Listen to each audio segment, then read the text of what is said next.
Have you ever had drastic and spiraling thoughts in your head, such as, I was so bad at that presentation, I'm sure they're going to fire me, I'll never find another job, I'll be homeless, and then I'll die alone in a gutter? Yeah? Often, some of these statements turn up starting with I always, they never, yeah? I'm never on time, I always mess up all my relationships. So now your brain, it knows that this is not objectively true, but you act as though it is. Is that relatable? There's a term for what we're talking about, and that is cognitive distortions. Cognitive distortions are shortcuts and patterns that the brain makes from experiences that it's had. These have no basis in reality. Even the most logical of us fall prey to these distortions. They're thinking patterns that emphasize negative biases and usually come up as a coping mechanism for, you guessed it, difficult life events. And which of us don't have those, yeah? There are different kinds of distortions, and I'm going to talk you through a few. I'm going to ask you to identify which of these are most relatable for you, because then later we can start looking at how do you want to deal with them. The first one is polarized or black and white thinking. So you think either somebody is great or somebody is awful. That person dinged my vehicle in traffic, he must be evil, awful, completely just disgusting. Yeah? Overgeneralization. I'm so horrible at maths, I'll never be good at anything to do with maths, not basic calculation, not managing money, not even logic. Yeah? Catastrophizing. The example that I shared with you at the start of this conversation is one of catastrophizing. Mind reading, where nothing has happened in person, nobody said anything, but you read their mind and you assume you know what they're thinking. For example, in today's stand-up, my manager didn't even look at me, no eye contact. I'm sure she hates the work that I've turned in yesterday. She's going to demote me. Another series is discounting the positive or negative filtering. So there are two ends of a spectrum. Either I discount all positive, I got that promotion because I was at the right place at the right time and all the leaders were great, I did nothing to earn it. Or I only see the negative. I fell in love that one time, it didn't work out for me, I'll never fall in love again. Yeah, being always right. My opinion is the right opinion. I will bring all kinds of data to demonstrate how correct I am. And when I've successfully proved to everybody that I'm at the top of that argument, I'll be a winner and I'll be perfect. Another one being emotional reasoning.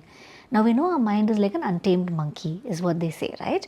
So to believe everything, every thought and every emotion that the mind is running through is called emotional reasoning. For example, I was with friends twice this week. My parents called around that time. I didn't answer their call. I'm a bad child. I'm already getting distant and, starting to ignore them. And this is also called reverse Bhagban. But, essentially that is a simple series of examples of what distortions can look like and how it can hijack our thinking. So shall we look at what can we do about them? The first step, goes without saying, is to accept that as humans we all have these cognitive distortions. We all fall prey to it, and the second immediate step after that is to look at which ones of these do I end up defaulting to most of the time. If you need help with that, a great way to get another opinion is to catch somebody who's close to you, who's invested in you, a good friend maybe. And a fun way to do this exploration is to ask them, if you were a stand-up comic and you were doing a sketch on what I sound like when I'm sad or worried, what would that sound like? Guaranteed you'd come up with some patterns. Another way to explore this in some detail, and this is something that works for me, so I'm recommending it, it might not work for you, is to write down and journal about it. So what it does for me is, in that moment, whatever I'm thinking is now written down in black and white, and therefore that gives me a starting point to say, this is how I thought yesterday at 10 a.m., right? And that's why it's a great tool, because it allows you to screenshot pretty much your mind at that point in time and then say, this is what it looked like then. Yet another method is to challenge yourself. For example, I used to put pressure on myself and say, I must run 10K today. And if I didn't, I'd either feel horrible or I'd start to beat myself up. Instead, to ask, where is this inner rule coming from? Is it flexible? That then allows me to shift to saying, I want to do 2 cardio workouts this week. That's got a clearer purpose, clear goal, no judgment of myself, and I'm not putting pressure on myself either, and I'm not operating from a it's supposed to be done that way space. And finally, as the business folks would say, do a cost benefit analysis. Ask yourself, how does it help?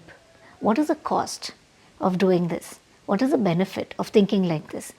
For example, when I asked myself, how does it help me to think in black and white terms? I was able to slowly notice the grays and become more comfortable with them. Right? So that's cognitive distortions. There are useful links and resources that I'm adding here for you to read more about and understand them better.